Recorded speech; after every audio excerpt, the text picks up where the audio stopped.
करू शकता। तुम्ही कोणत्याही देवाचं नामस्मरण करा, पण नामस्मरण कसं करायचंय? आवडीने भावे हरिनाम घेसी, तुझी चिंता तशी सर्व आहे, तुझी चिंता तशी सर्व आहे,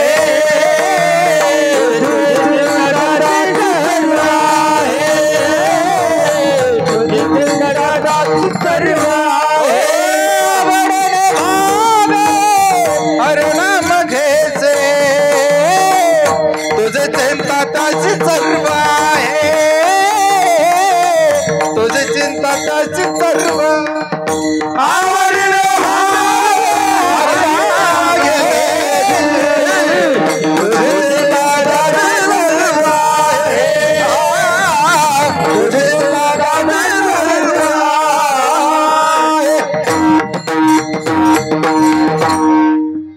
आवडीने भावे हरिनाम घेसी, आवडीने भावे हरिनाम घेसी, तुझी चिंता त्यासी सर्व आहे। तुम्ही देवाचं नामस्मरण करा, पण कसं करायचं? आवडीने केलं पाहिजे। आवडीने जर तुम्ही देवाचं नामस्मरण केलं ना, तर वरती भगवान परमात्मा बसलेला आहे ना, तुमची चिंता त्याला आहे। कोणत्या गोष्टीची तुम्ही चिंता करायची गरज नाही, फक्त आणि फक्त त्या देवाचं नामस्मरण करा, तुझी चिंता त्यासी सर्व आहे। विठ्ठल चला विठाल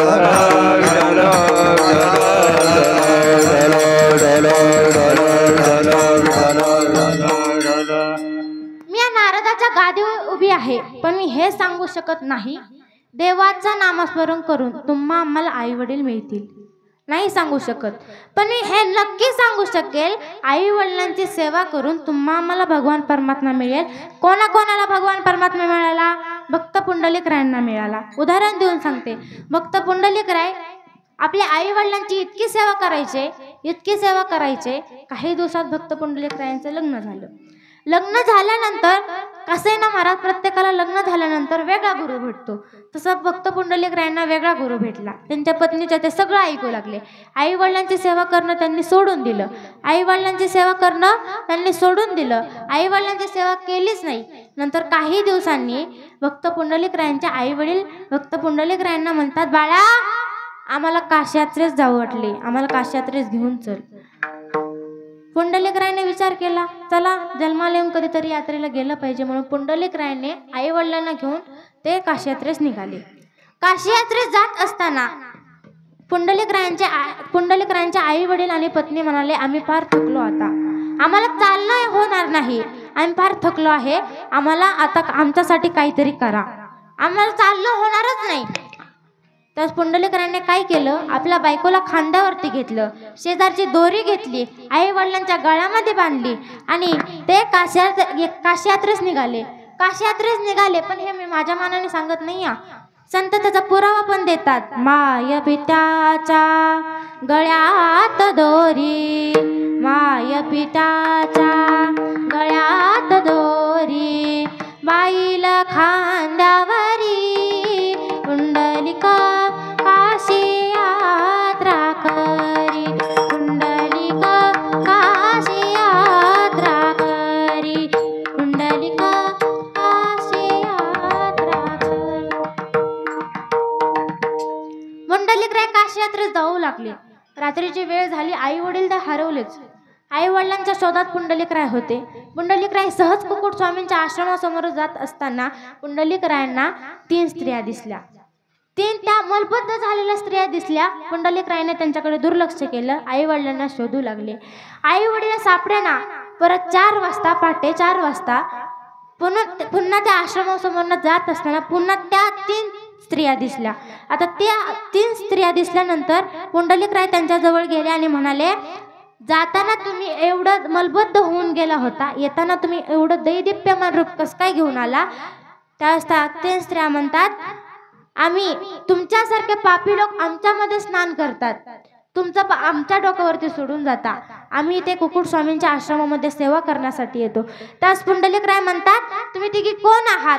त्यास त्या तिघी जणी म्हणतात, आम्ही गंगा, यमुना, सरस्वती, आम्ही या 3 नद्या आहोत।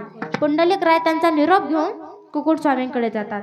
कुकुट स्वामींकडे गेल्यानंतर कुकुट स्वामींना म्हणतात, स्वामी, त्या 3 स्त्रिया तुमच्याकडे मलबद्ध होऊन आल्या होत्या, जाताना एवढं दैदिप्यमान रूप घेऊन गेल्या. असं तुमच्यामध्ये काय सामर्थ्य आहे? तुम्ही ते सामर्थ्य मला सांगा, ते मी पण करेल. असं म्हटल्यानंतर पुंडलिकरायांना पुंडलिकराय म्हटल्यानंतर ते स्वामी म्हणतात, खरं सांगू का पुंडलिका, खरं सांगू, मी कोणत्याच देवाचं नामस्मरण करत नाही. मी फक्त आणि फक्त माझ्या आई वडिलांची सेवा करतो, म्हणून माझ्यामध्ये एवढं सामर्थ्य आहे. पुंडलिकराय तेव्हापासून आपल्या आई वडिलांची इतकी सेवा करू लागले, इतकी सेवा करू लागले, साक्षात भगवान परमात्मा भेटायला आला. पुंडलिकरायांना बोलतोय, अरे पुंडलिका, साक्षात भगवान परमात्मा तुला भेटायला आलाय, पंढरीचा मालक तुला भेटायला आलाय, अरे भेट, मला भेट. पुंडलिकरायाने काय केलं होतं, आपल्या आई वडिलांचं डोकं मांडीवरती ठेवून आई वडिलांना झोपवलं होतं आणि त्यांचे पाय चेपत होते. पुंडलिकराय म्हणतात, अरे देवा, तुला दिसत नाही का रे, मी माझ्या आई वडिलांची सेवा करतोय. पुंडलिकरायाने शेजारची वीट घेतली आणि त्या देवाकडे भरकवली आणि सांगितलं, तू याच्यावरती उभा राहा. पुंडलिकराय त्या विटेवरती उभा राहिले. पांडुरंग परमात्मा त्या विटेवरती उभा राहिला. पुंडलिकरायांनी ती वीट पुंडलिकरायांनी देवाकडे भरकवली. भगवान परमात्मा विटेवरती उभा राहिला. तो तेव्हापासून उभा आहे आतापर्यंत. युगे युगे 28 युगे झाली तरी त्याच विटेवरती उभा आहे. कसा उभा आहे? सुंदर ते उभा भाविकासाठी, उभा भाविकासाठी, उभा भाविकासाठी, उभा भाविकासाठी, उभा भाविकासाठी. विठो कैवल्या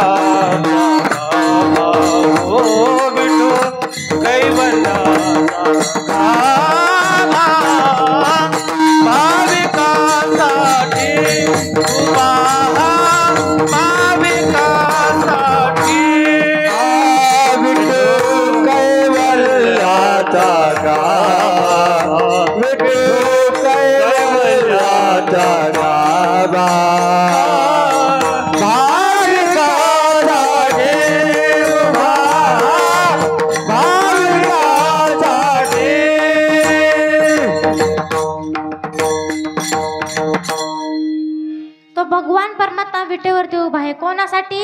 भाविकासाठी. तुमच्या सर्वांसाठी त्या पुंडलिकाच्या भगवान परमात्म्याच्या भक्तांसाठी तो त्या विटेवरती उभा आहे. कसा उभा आहे? सुंदर ते ध्यान उभे विठेवारी, करकठावरी ठेवनिया, करकठावरी ठेवनिया,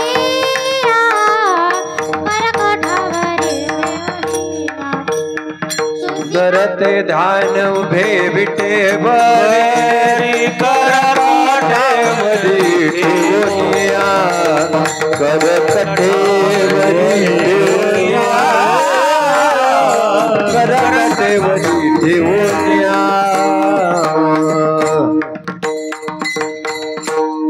किंवा युगे 28 विठेवरी उभा, वामांगी रखमाई दिस दिव्य शोभा. त्या विटेवरती उभा आहे. पण कसा आहे? उभे पंढरीचे विठेवरी, उभे पंढरीचे विठेवरी, सावळे रूपाडे चोरटे चित्ताचे, सावळे रूपाडे चोरटे चित्ताचे, सावळे रूपाडे चोरटे चित्ताचे.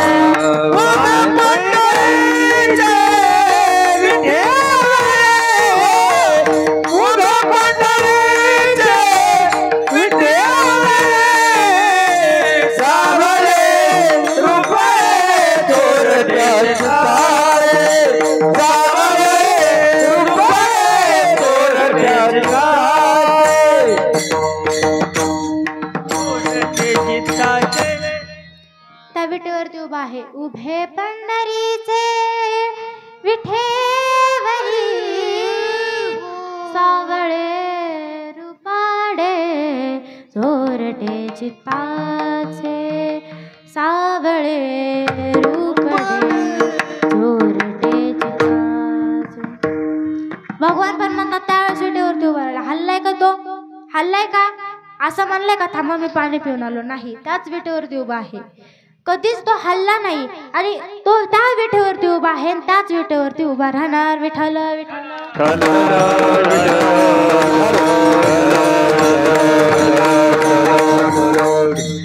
आईच्या आपल्या जीवनामध्ये कृपा आशीर्वाद असणं फार महत्वाचं आहे. आजही एका आईचं पूर्ण स्मरण आहे.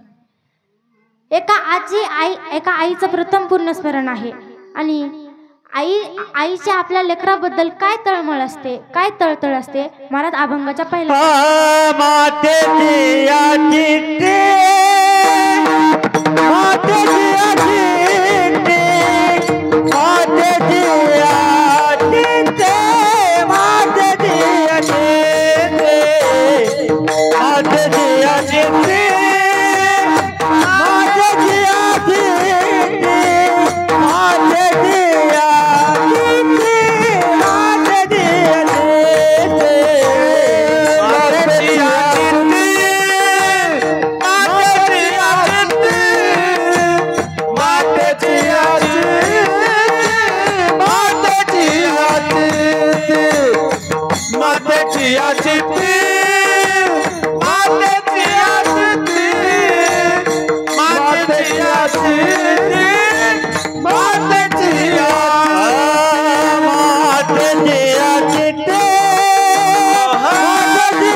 अवघी बालकाची व्याप्ती.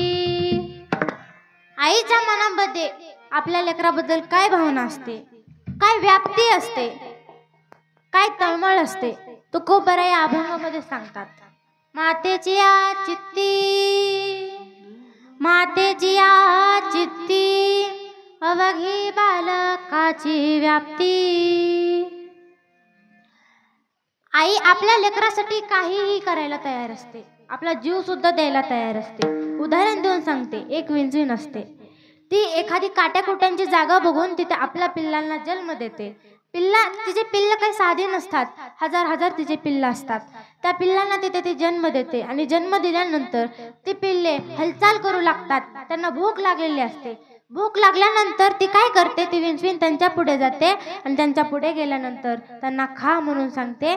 ती पिल्ले भुकेने तळमळलेली असतात, त्या आईवरून तुटून पडतात, आईला चावा घेतात, त्यात विंचविणीला चावून चावून खातात, तिला चावून मारून टाकतात. तिचा जीव कसा होत असेल, तर तिचा जीव घेऊन खातात. इतका त्या विंचविणीला त्रास होत असेल, पण ती आपल्या लेकरांसाठी काहीही करायला तयार असते, काहीही करायला तयार असते. आपला देह आपल्या देहाचा देह विसर आपुला, देह विसर आपुला, ओ देह विसर आपुला, देह विसर आपुला, देह विसर आपुला, देह विसरे आपुला, देह विसरे आपुला, देह विसरे आपुला,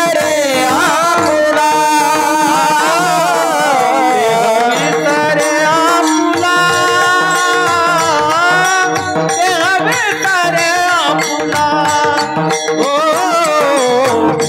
विसरे आपुला,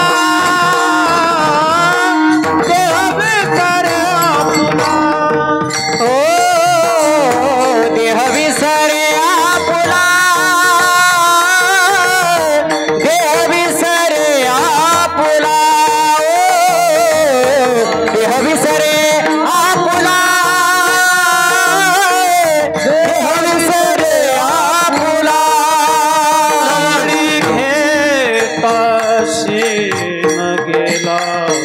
जवळी घेता शिन गेला, जवळी घेता शिन गेला, देह विसरे आपुला,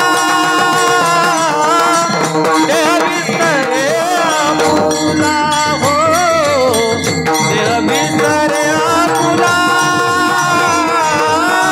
देह विसरे आपुला, जवळी घेता शिन गेला, जवळी घेता शिन गेला, जवळी घेता, जवळी घेता शिन गेला, विसरे आपुला, देह विसरे आपुला, देह विसरे आपुला, देह विसरे आपुला, विसरे आपुला, जवळी घेता शिन गेला, जवळी घेता शिन गेला, जवळी घेता शिन गेला, देह विसरे आपुला, जवळी घेता शिन गेला, जवळी घेता शिन गेला, जवळी घेता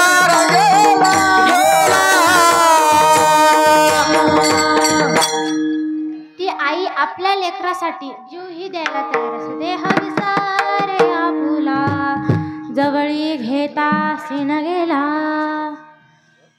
जीवनामध्ये एक गोष्ट लक्षात ठेवा, डोळे झाकून प्रेम करते ती पत्नी, डोळे उघडून प्रेम करते ती प्रियसी, आणि डोळे मिटेपर्यंत मरेपर्यंत प्रेम करते ती फक्त आई. आईने जर आपलं लेकरू जर अंगणामध्ये खेळत असेल, आईने जर त्याला प्रेमाने बोलवलं, प्रेमाने आवाज दिला, ते लेकरू काय करतं, अभंगाचं ते सचर दावे प्रेम भाते, दावे प्रेम भाते,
चढते आणि अंगावरी चढते आणि अंगावर देहा विसरे आपण देहा विसरे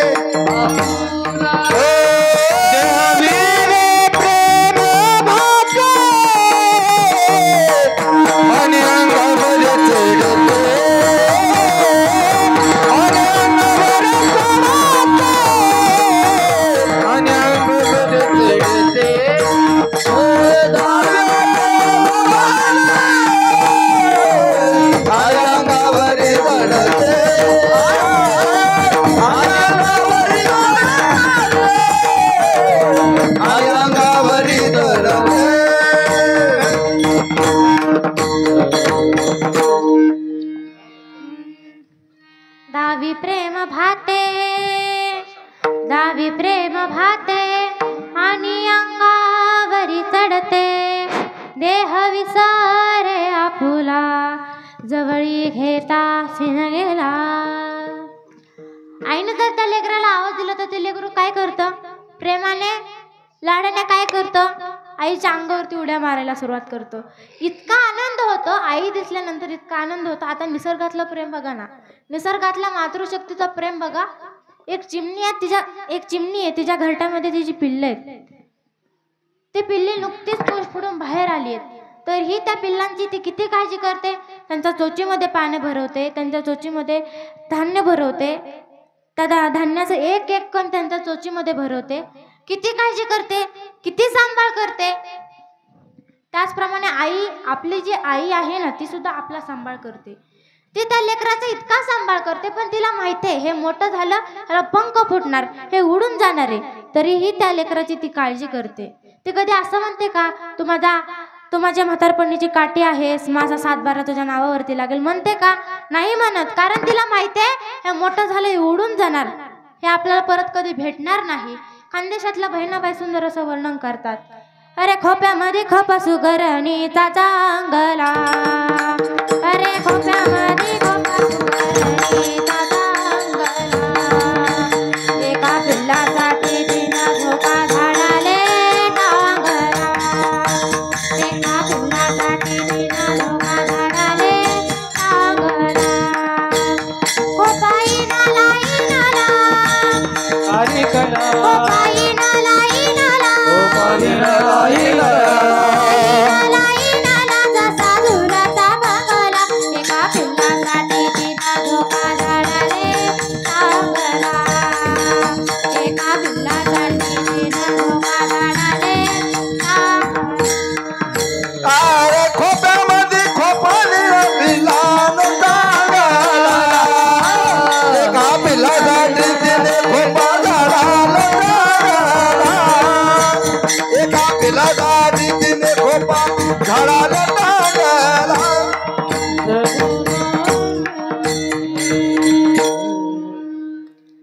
खानदेशातल्या बहिणाबाई सुद्धा सुंदर वर्णन करतात. आपण मुलांवरती चांगले संस्कार केले पाहिजे. तुम्ही जर मुलांवरती चांगले संस्कार केले ना, ते तुम्हाला पुढे जाऊन उपयोगी पडतील. आणि ते जर संस्कार तुम्हाला उपयोगी पडले ना, तुमचा या कलियुगातला तो श्रावण बाळ असेल, विठ्ठल विठ्ठल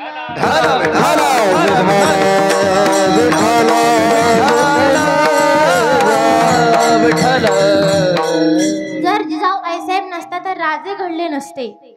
राजे ज्यावेळेस 5 वर्षाचे होते त्यावेळेस राजे जिजाऊ आईसाहेबांना म्हणतात, आईसाहेब कुठे माझा घोडा, कुठे माझा वाडा. आईसाहेबांना म्हणतायत, कुठे माझा घोडा, कुठे माझा वाडा. त्यावेळेस आईसाहेब म्हणतात, राजे घोडा आणि वाडा असं मागून जमत नाही, तो मिळवावा लागतो. आईसाहेबांनी राजांवरती इतके संस्कार दिले, इतके संस्कार केले, ते संस्कार, त्या संस्कारांनी राजे इतके चांगले घडले. राजांनी डायरेक्ट स्वराज्य घडवला, राजांनी स्वराज्य घडवला. राजांनी कित्येक गड किल्ले जिंकले. ज्यावेळेस राजांच्याने खानाची भेट प्रतापगडच्या पायथ्याशी झाली, तिथे काय काय झालं? प्रतापगडाच्या पायथ्याशी खान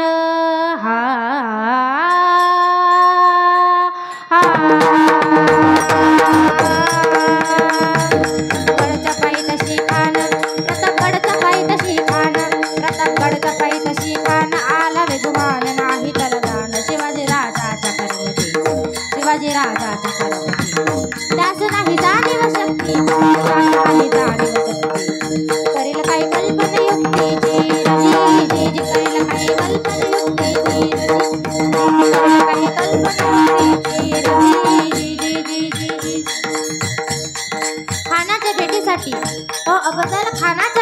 भेटीसाठी महाराजांनी शानदार शामियाना उभारला होता.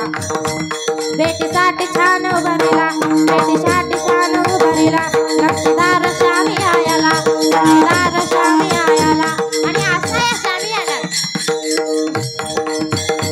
या शामियानात हा नडवलत डुलत आला, हा नडवलत डुलत आला. सैयदबंदा त्याच्या संगतीला, सैयदबंदा त्याच्या संगतीला, शोभाच्या संगती वाहला, शोभाच्या संगती वाहला. राजांना पाहून, अहो माझ्या शिवाजी राजांना पाहून काय म्हणतो तरी कसा. आओ शिवाजी आओ, हमारे गले लग जाओ आओ. खान हाक मारी तो हसरी, खान हाक मारी तो हसरी. प्रभु नजारा गैरी हाजिर रजी, जी जी जी हाजिर रजी, जी जी जी हाजिर रजी, जी जी जी जी. खानाने राजाला आलिंगन दिलं, खानाने राजाला आलिंगन दिला आणि दगा केला. खानदाभिमान मानला, खानदाभिमान मानला. पट्टारीचा वारदन केला, पट्टारीचा वारदन केला. खरखर आवाज झाला, खरखर आवाज झाला. जिलखत होत अंगाला, जिलखत होत अंगाला. खानाचा खानाचा वर फुका गेला, हा जड पडला. तितक्यात महाराजांनी पोटमंदी वेचवा ढकलला, पोटमंदी वेचवा ढकलला. वाघना खानचा मारा केला, वाघना खानचा मारा केला. दाटारा पडलं पोटाला, दाटारा पडलं पोटाला. तडगाला खानचा कथळा बाहेर आला जी, जी जी बाहेर आला जी, जी जी बाहेर आला जी, जी जी जी जी जी जी जी. प्रतापगडचे युद्ध झाले,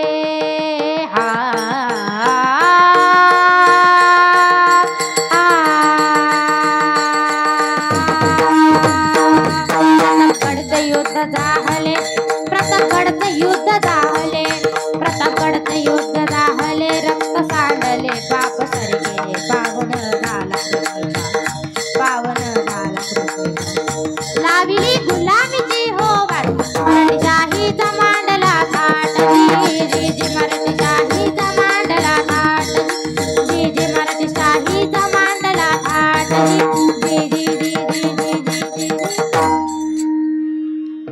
एका मातेच्या संस्कारामुळे माझा राजा इतका घडला, इतका छान घडला, त्याने स्वराज्य निर्माण केलं. आणि आपण या स्वराज्यामध्ये राहतो हे लक्षात ठेवा. विठ्ठल विठ्ठल.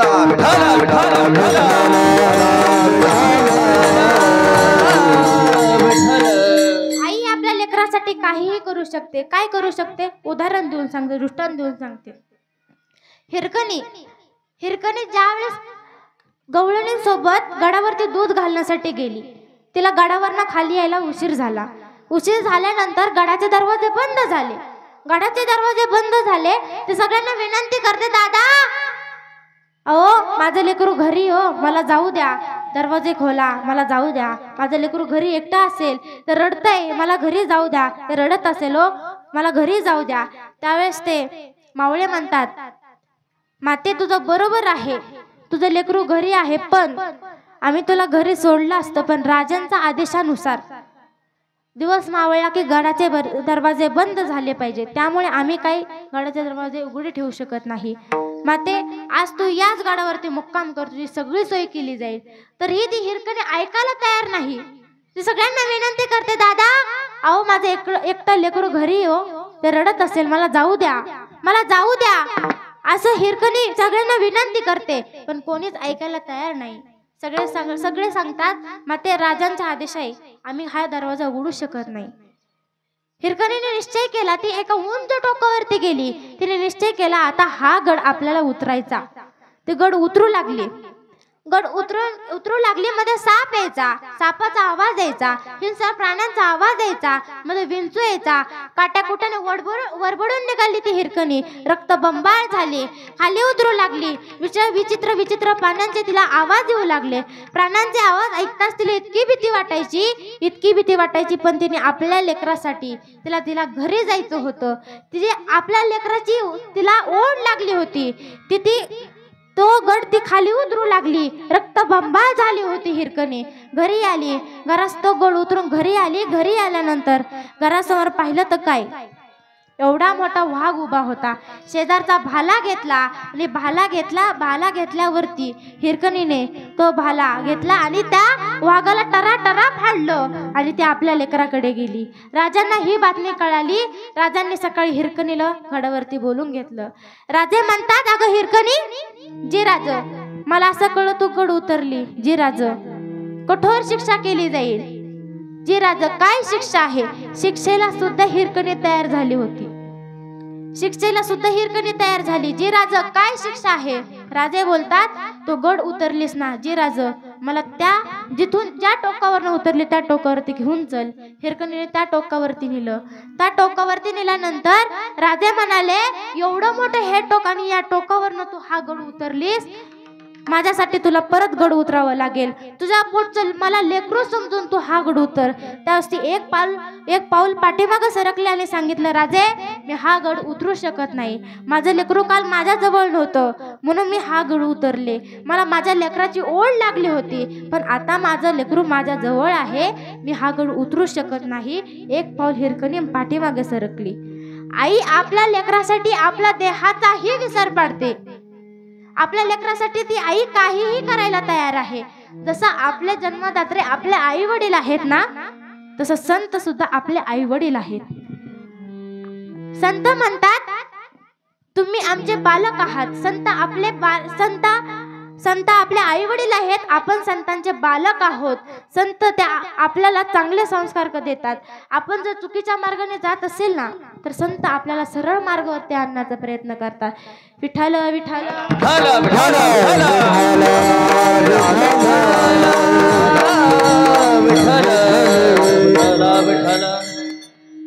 जसं जन्मदाते आपले आई वडील आहेत, तसं संत सुद्धा आपले आई वडील आहेत. जसं आईने आपल्याला लाडाने आवाज दिला तर आपण काय करतो, तसं संतांपुढे आपण कौतुकाने, लाडाने, प्रेमाने काय करतो,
जवळ घेत सुन गेला जवळ घेत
सुन गेला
आ